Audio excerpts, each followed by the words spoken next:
What's the most terrified you've ever been?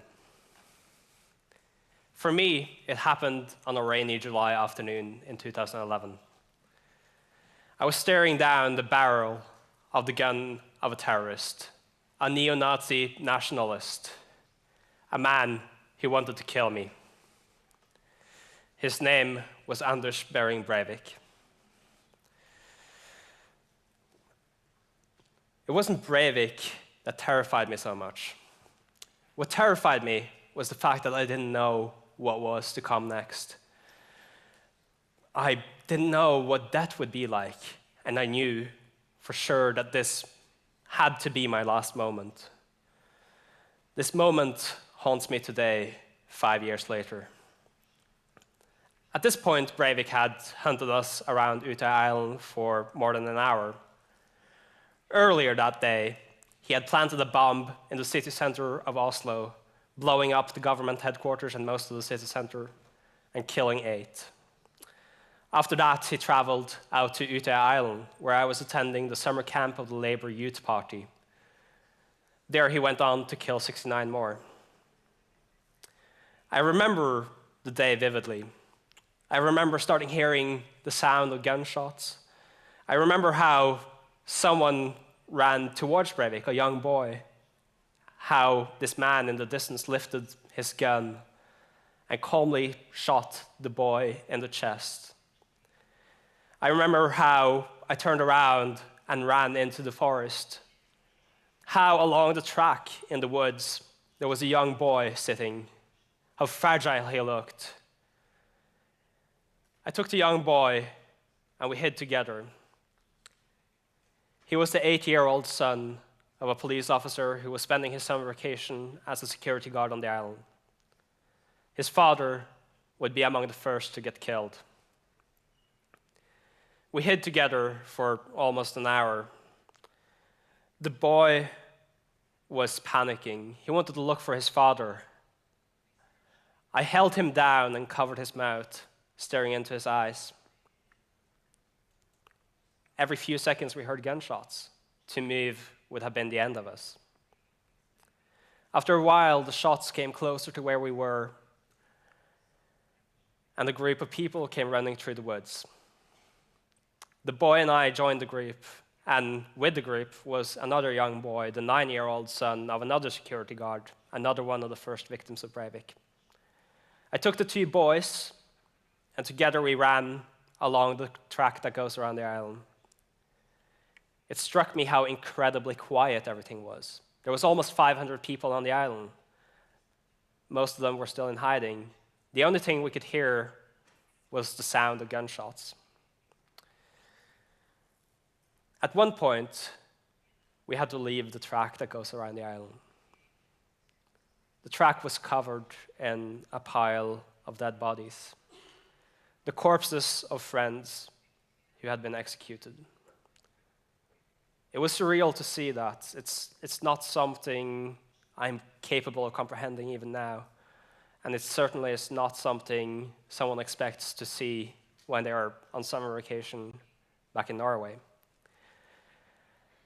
In the pile of bodies, there was a cell phone, and it was ringing. Someone was trying to reach someone they loved, a young child who had gone off to summer camp, a child who would never be able to pick up again. We couldn't stay there, and we ended up running towards the tip of the island, where some rocks goes into the water. From there, we could see boats on the water. We could see a helicopter in the air. On land, across the lake, we could see the longest line of blue flashing lights you can imagine. We thought we were saved. It certainly seemed like it. And then, out of the woods behind us, came a man in a police uniform. He told us that they'd caught the bad guy. We were relieved. Then he lifted his gun and started shooting at the group. I jumped straight out into the water. The boys followed me. I swam outwards, but I sank after a few meters because I was wearing a big woolen sweater. As I pulled the jumper off and stood up in the water, I looked back towards the island. There I could see Breivik taking aim at me. I remember the moment very clearly. He was very calm and calculated in how he moved. He lifted his gun and took aim at my head. I knew in my gut that this was my last moment, and I came to terms with that. It's not a moment you're expecting to ever be able to tell about.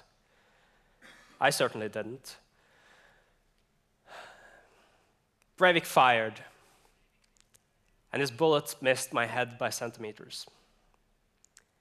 That was the moment in which I was the most terrified in my life. I didn't know what would happen to me after that. I was absolutely sure I was going to die, but I had no idea what that would be like. The fear of the unknown was the greatest fear I've experienced. Anyway, as Breivik missed me, I quickly realized that we had to keep on fighting to survive. The kids and I ended up swimming around some rocks and hiding under some bushes that hang over the water. And soon after, Breivik was captured by the police. We survived, and we didn't get harmed. What do you think I think about Breivik right now? Do you think I hate him? Do you think I fear him? Well, I don't. While others are scared of him, I've chosen to face Breivik in court. The experience made me realize that Breivik, like all of us, is just a human being. He doesn't have any special power over me. He's in chains and he can't hurt anyone anymore. Others chose a different path. They wouldn't even speak his name, calling him "he who shall not be named," something that seems like a strange reference to Harry Potter and Lord Voldemort. Like Breivik denied our humanity on the island, making us into objects for his political cause by killing us, they are making him into something less than human. Through constant effort, I took back control of my life. Terrorism was not something that would define me, and fear was definitely not to rule my life. Instead, I devoted myself to ending terrorism, to fight to make sure no one would ever have to overcome the pain I've overcome of losing friends, of suffering through trauma.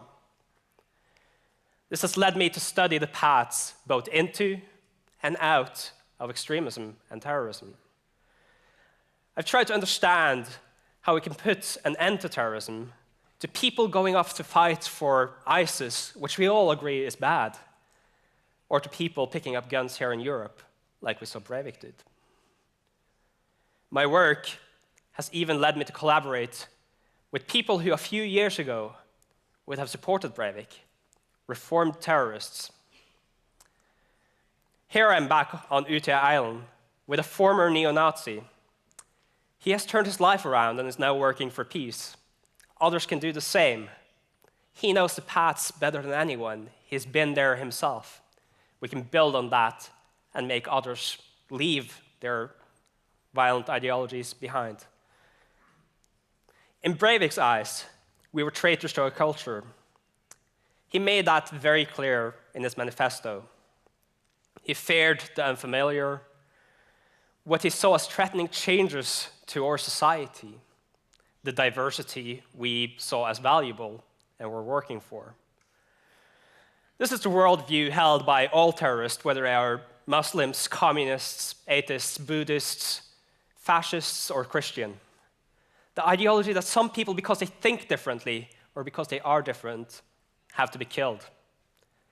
This ideology is driven by fear, the same fear I experienced on the island, the fear of the unknown. Terrorists claim to be extremely powerful. They see themselves heroes fighting for a just cause. Breivik declared himself a Knights Templar fighting for the Aryan race and the Christian man. He was willing to sacrifice himself, but mostly us, for his cause. In reality, it's obvious he was driven by fear. And he was driven by what was unfamiliar to him. Most of all, he was driven by the fear of diversity. Fear is a very powerful tool in the hands of those who seek power.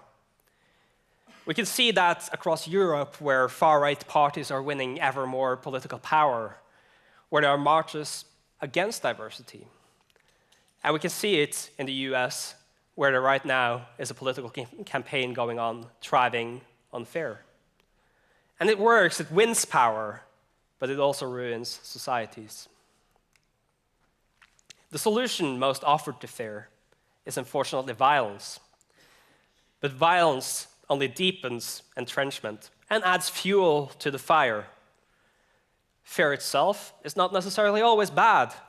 The problem arises when people choose the easy solution to it and use violence to deal with what they are afraid of.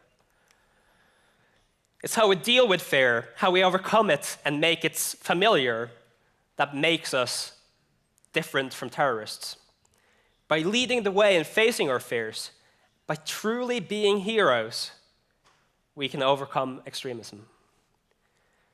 The violent denial of fear of diversity, of people's right to be different, to have a different religion, a different background, to believe in something else than what we believe in, or love whoever they love, or hold whatever weird political views they might hold, is what we need to be able to accept in our societies. This kind of fear and denial of diversity, the fear of the unknown, also explains terrorism across the world. It also explains the attacks recently in Paris and Copenhagen, in Belgium and in Orlando. Here in the West, we see people attacking their own communities. All of these attacks have been performed by locals. All of them are denying the diversity of their own communities. By violently imposing their worldview through killing others, they are making that painfully obvious. But what does that say about our society? That these terrorists grew up in our own backyards? It makes it heartbreakingly evident that we have deep issues that we have to resolve. If we truly want to end terrorism, we have to start with ourselves. The solution to violent extremism must therefore be all-encompassing. We all know it has political and military and legal components. I work every day to develop technology and methodology and policy and tools and art and better stories and all sorts of stuff to end extremism. But in truth, we must go further than that. We have to include everyone. Everyone has a role to play and a responsibility in making our communities stronger and more resilient to terror.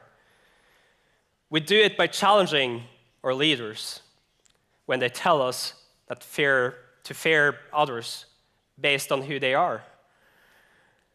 A fear that quickly grows into a self-fulfilling prophecy. And we do it by challenging the parts of our culture, of our upbringing and our politics that tells us that the best way to deal with fear is through violence. We do it by embracing people's right to be different, knowing that it doesn't threaten our own identity, our own way of life, if someone else lives their life differently. We do it by being better neighbors, by challenging our fear of each other, turning it into familiarity. We do it by being heroes, not heroes as you're used to seeing them in the media as warriors. Instead, we need to promote real heroes, heroes that stand up for diversity, for acceptance and unity of all humankind, heroes that face their fears and embrace them and make them familiar, people who are not afraid of the unknown. Like I've had to overcome my fears. Like I've had to learn not to flee every time I see a policeman, break down at the sound of helicopters or the sight of flashing lights of ambulances. Like I've had to overcome all of the issues I had after surviving the attack on Utøya. We have to learn to face each other as human beings, as equal and as beautiful in our diversity. We surely can't be more terrified of each other than I was in that moment on Utøya Island where Breivik almost killed me. And here I am 5 years later, and I'm not afraid of all of those things. And I'm certainly not afraid of you, my fellow human beings. We can all be heroes, and we can all stand up and fight terrorism. Will you be brave? Will you stand with me and embrace diversity, sometimes facing your fears head-on, but greeting them as a friend and understanding them, instead of violently denying their rights to exist? I certainly hope so. Thank you all very much.